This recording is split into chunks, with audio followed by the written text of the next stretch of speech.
Justru ketika terjadi pandemik ini kesempatan besar bagi mereka yang punya potensi untuk menjadi otoriter memanfaatkan momentum ini, antara lain dengan mengatakan ini adalah keselamatan utama rakyat, ini hukum yang paling tinggi. Jadi saudara-saudara jangan banyak ngoncong, kami sudah bekerja keras. Jadi yang kritik-kritik ini coba ngoncongnya diam dulu.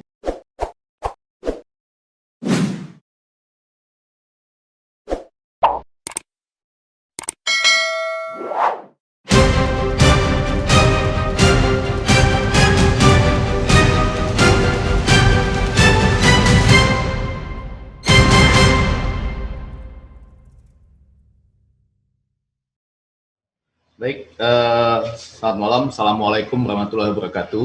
Waalaikumsalam warahmatullahi wabarakatuh. Shalom, Om Swastiastu, Namo Buddhaya. Selamat malam Bang Refli Harun, Del Pedro, Bli Desriana, Bang Rizal Ramli, Bu Husnul Maria yang selalu saya cintai dan hormati, Bang Fadlizon, Abang dan Natalius Pigai, kemudian ada beberapa nama lagi ya yang mungkin nanti bergabung.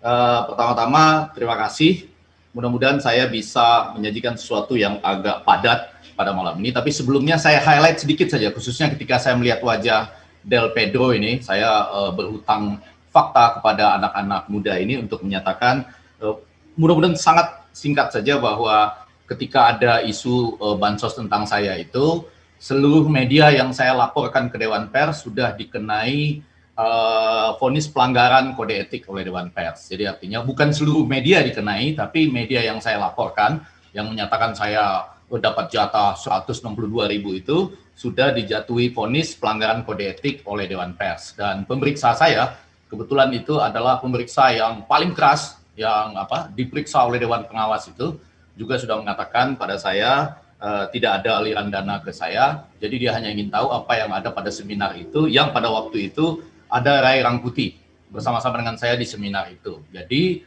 kalau nanti ada apa-apa tentang saya dalam konteks bansos itu, kucilkan saja saya ya. Jadi nggak usah bilang akan lompat dari mana-mana, tapi kucilkan sehabis-habisnya begitu. Dengan itu saya juga sudah akan mati. Apakah ada akibatnya pada saya selama ini? Ada akibatnya. Teman-teman saya sudah bilang sekarang jangan maju lagi judicial review, presidential threshold dan lain-lain.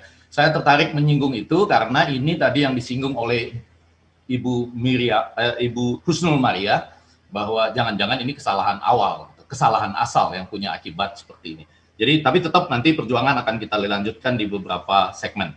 Nah, dalam konteks komunikasi politik, untuk menjawab apa yang disampaikan oleh Bang Refli Harun itu, saya sengaja pakai background ini. Ini Maret 2020. Ini sudah pernah kami bahas bersama dengan Bang Rizal Ramli pada waktu itu di sebuah acara televisi. Bang Rizal lebih dulu, baru saya. Ini Maret 2020, Sarah Perucci ya, dari Freedom House dikutip oleh Los Angeles Times yang mengatakan justru ketika terjadi pandemik ini kesempatan besar bagi mereka yang punya potensi untuk menjadi otoriter memanfaatkan momentum ini, antara lain dengan mengatakan ini adalah keselamatan utama rakyat, ini hukum yang paling tinggi. Jadi saudara-saudara jangan banyak ngoncong, kurang lebih begitu ya. Ini yang kami sudah bekerja keras, jadi yang kritik-kritik ini coba ngoncongnya diam dulu, dan jenis-jenis bahasa yang seperti itu. Ini terjadi di beberapa negara, antara lain Hongaria, Filipina, Brazil, kemudian juga Chili,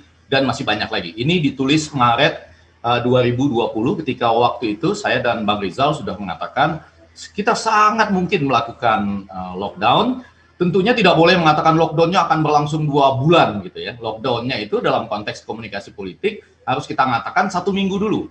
Tapi kalau 1 minggu itu Del Pedro dan Bang Natalius Pigai itu misalnya terlaksana dengan sangat baik, demikian juga Gede Siriana, maka rakyat akan bersama-sama dengan kita untuk masuk ke minggu kedua dan minggu ketiga. Jadi nggak boleh dari awal memang dinyatakan kita akan lockdown lebih dari 1 minggu gitu. Tapi hitung-hitungan yang disampaikan oleh Bang Rizal Ramli itu sudah persis sekali pada waktu itu. Dan lebih penting daripada itu, kami yakin berdasarkan pendekatan Triple C itu, Community Based Communication Center. Jadi artinya, itu betul-betul dibangun berbasis RT. Ada dapur umumnya, mereka yang punya komorbid, yang tidak mungkin melaksanakan 3T itu, maka dia dipindahkan ke tempat-tempat yang sekarang kita rasakan dipindahkan. Bang Refli Harun, sobat, kerabat, pemirsa semuanya, tentunya pertanyaannya tidak bisa menjadi apakah boleh waktu kita tarik ke belakang lagi ke Maret 2020? Jawabnya tidak bisa. Nah, apa yang bisa kita lakukan sekarang? Jawabannya ada pada tiga bagian penting dari komunikasi politik, sebagaimana diharapkan oleh Bu Husnul Maria tadi. Yang pertama adalah tentang definisi. Nah, saya khawatir Bang Refli Harun, Datuk Mudo Refli Harun, ini saya khawatir bahwa istilah merintih ini sulit kita definisikan. Karena apa gitu ya, Del Pedro, bangsa kita ini katanya dijajah 350 tahun. Jangan-jangan jadi salah satu bangsa yang paling lama dijajah di dunia. Gitu. Jadi bangsa kita ini relatif sudah tahan benar menderita ini. Jadi untuk sampai pada kata merintih, ya definisi ini sulit untuk kita sampai pada kata merintih. Merintih yang seperti apa? Gitu ya. Jadi kita punya pengalaman panjang dengan penderitaan. Bahkan kalau kita menyatakan Belanda menjajah kita, tidak mungkin hanya karena bangsa Belanda saja. Seluruh bangsa Belanda itu didatangkan ke Indonesia buat menjajah kita, pasti dia tidak akan mampu melawan bangsa kita dengan jumlah, dan kalau betul kita punya solidaritas ingin menyelamatkan Indonesia pada waktu itu. Nah, disitulah muncul pedagang-pedagang yang kemudian menyelamatkan diri masing-masing, berkompromi dengan penjajah ya dalam bentuk segala macam perdagangan yang mungkin ada juga pada hari ini. Tetapi balik, saya ingin ke poin yang kedua, artikulasi. Bapak, Ibu, serta seluruh teman-teman, sobat, kerabat, dan pemirsa, dari jajak pendapat opini publik yang dimunculkan, saya lihat ya, saya nggak sebut nama-nama medianya atau nggak sebut nama-nama penyelenggara opini publiknya, karena salah satu yang menyebabkan saya merasa, oh sudah cukuplah saya mengajar, karena harusnya mereka yang melaksanakan opini publik itu, jajak pendapat, dia harusnya memberitahu mereka ini sedang dibayar oleh siapa, dan kemudian dananya berapa gitu. Jadi misalnya kami melaksanakan jajak pendapat ini dengan biaya mungkin 400 atau 300 juta dan ini kami tanggung sendiri misalnya, atau ditanggung oleh siapa misalnya, baik untuk elektabilitas maupun untuk jajak pendapat gitu. Tapi lihat ya, saya tanpa menyebut nama lembaga atau medianya, pada 21 sampai 28 Mei ketika itu dilaksanakan dengan plus minus margin error-nya itu 3,05%, katanya yang puas terhadap pemerintahan ini, Del Pedro, itu 75,6%. Puas loh terhadap kinerja pemerintah ini. Ya, secara lebih khusus terhadap penanganan COVID itu 61,8%. Tinggi, Del Pedro. Artinya tinggi ini tidak mungkin sampai tahap merintih kalau angkanya tinggi begini. Ini pada 21 sampai 28 Mei, walaupun diakui turun. 13 sampai 26 April dengan plus minus 2,8%, malah katanya naik. Jadi saya mundur sedikit lagi, di Januari itu 66,3% yang puas, di April 69,1% puas terhadap kinerja pemerintah ini. Lalu pada tanggal 1 sampai 3 Februari ada yang menyatakan turun ya, sama seperti tadi yang 21 sampai 28 Mei turun, tapi masih tetap tinggi, yaitu di 75,6%, dan di 1 sampai 3 Februari ini ada lembaga yang menyatakan turun, tapi turunnya pun masih sampai di 62,9%.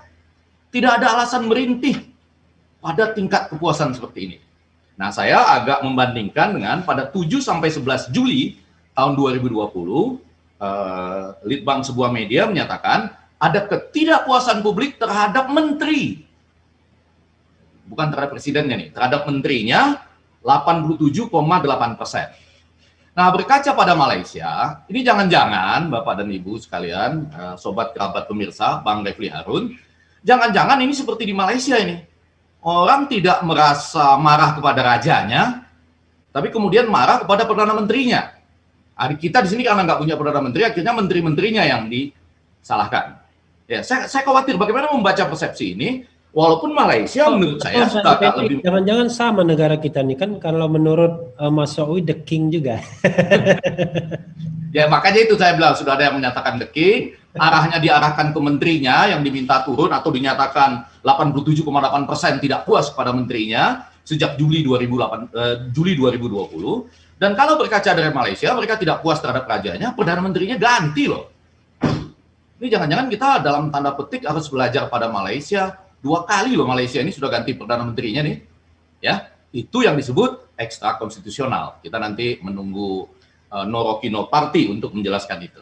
Tapi pertanyaan yang penting dari 2 definisi dan artikulasi tadi adalah kapan kita punya lembaga opini publik atau jajak pendapat yang bisa menunjukkan bahwa rakyat memang merintih. Ya, artinya ada nggak yang bisa menunjukkan bahwa rakyat memang merintih dengan definisi yang seperti apa?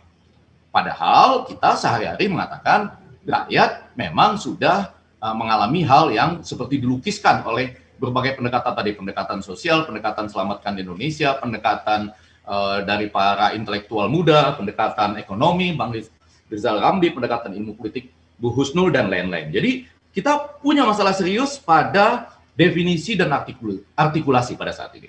Nah, yang ketiga, ujungnya adalah ekspektasi. Dengan mengutip Sarah Perucci di layar saya yang masih ada ini, kita tidak mungkin sampai pada ekspektasi bahwa pemerintah itu akan mengangkat bendera putih. Sampai kapanpun pemerintah tidak akan mengangkat bendera putih.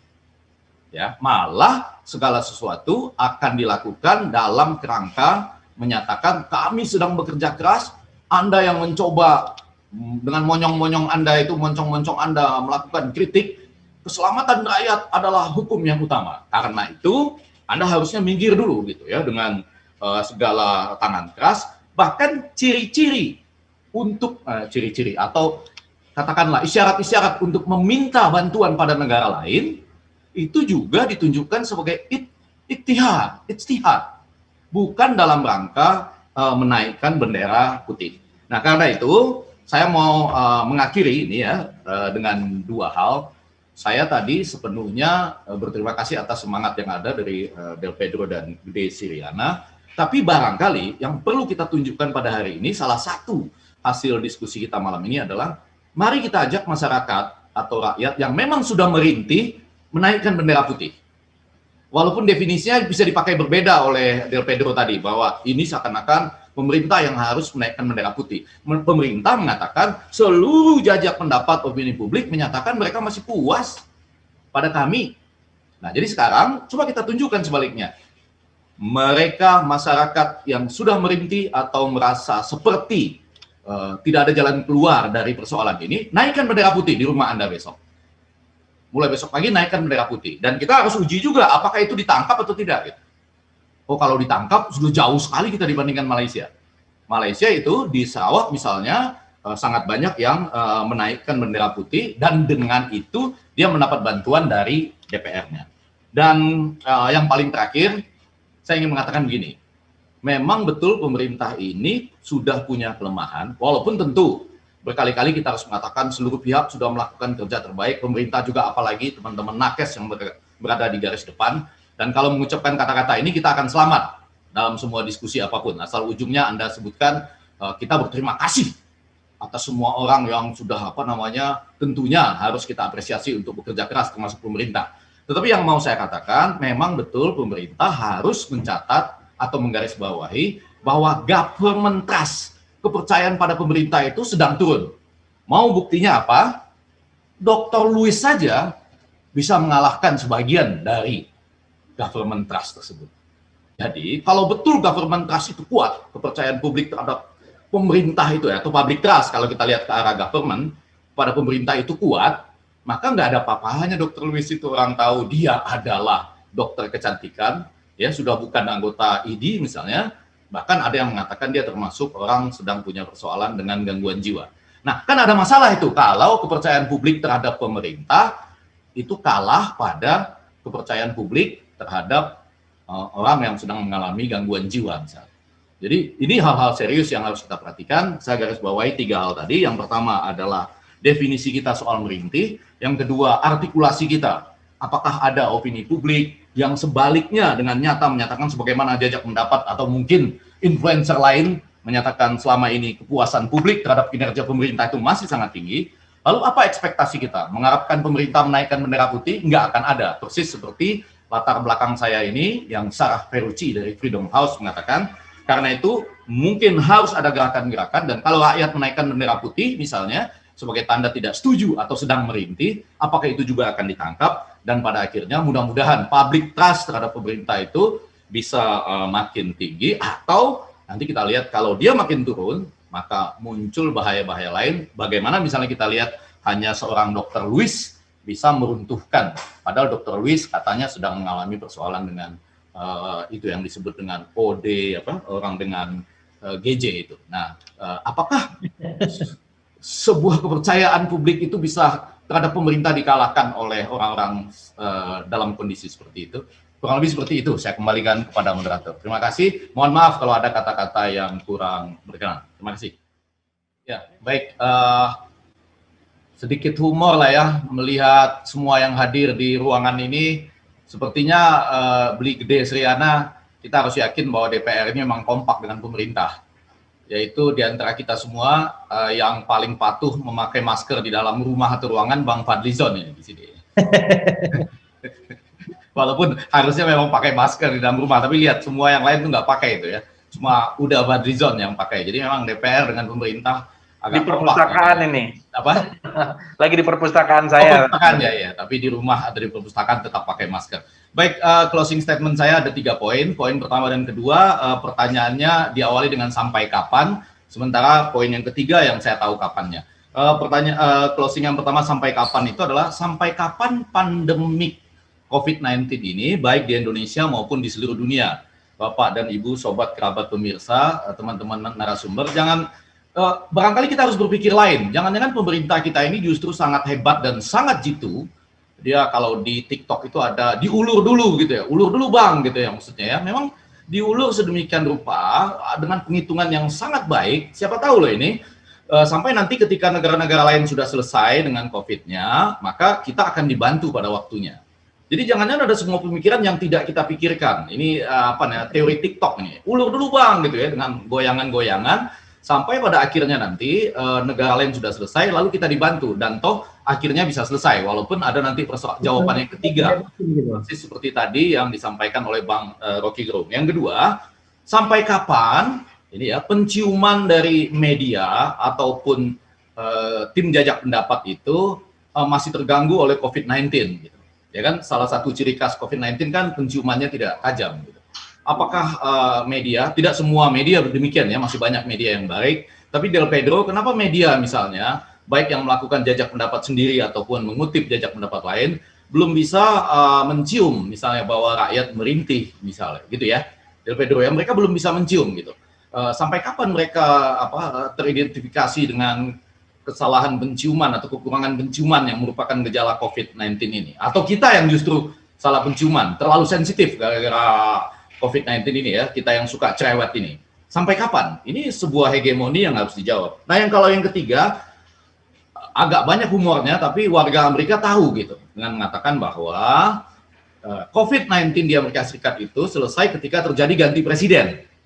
Tetapi hati-hati, harus meletakkan periodenya di tengah-tengah ada 3 November 2020 ketika mereka harus pemilihan umum, mereka mengambil sikap ya constitutionally, akhirnya memilih Biden yang tadi digambarkan oleh Bang Rizal Ramli bisa menyelesaikan persoalan. Nah, kalau 2 sampai kapan yang di atas tidak terjawab, maka saya bisa menjawab kapan persoalan ini bisa selesai, dan jangan-jangan oligarki dan para pedagang sudah lebih dulu siap-siap ke sana. Ya, di 2023 dan 2024 akan tetap ada oligarki, presidensial threshold. Sekarang perdagangan alat kesehatan, Alkes barangkali sudah menuju ke sana buat pengumpulan hal-hal tertentu yang terkait dengan modal, penyelundupan benih lobster yang nilainya 10 triliun per tahun, diam-diam menuju ke sana ya. Ada elit partai yang terus meneriakkan dilarang ekspor benih lobster, tapi tidak pernah menyatakan ayo kita gencar menutup penyelundupannya. Poin saya adalah mungkin akan menuju ke sana. Kalau 2 sampai kapan di atas tidak terjawab, kita sudah tahu ada 2023 dan 2024, hanya satu kesedihan kita, yaitu persis seperti yang dinyatakan oleh Rocky Gerung. Sebetulnya Bang Rocky Gerung ini tetangga saya, karena saya sudah mulai bertani dan beternak bersama-sama dengan dia di sekitar Sentul sana. Yang kehilangan yang terbesar itu adalah kehilangan sumber daya manusia, kehilangan generasi yang begitu baik pada masa ini, dan nanti misalnya pada tahun 2023-2024, kita kekurangan orang-orang yang demikian baik, yang berkualitas untuk melawan oligarki. Walaupun tetap tentunya ada apresiasi terhadap seluruh apa yang sudah dilakukan oleh seluruh pihak termasuk pemerintah juga. Terima kasih Bang Rocky Gerung.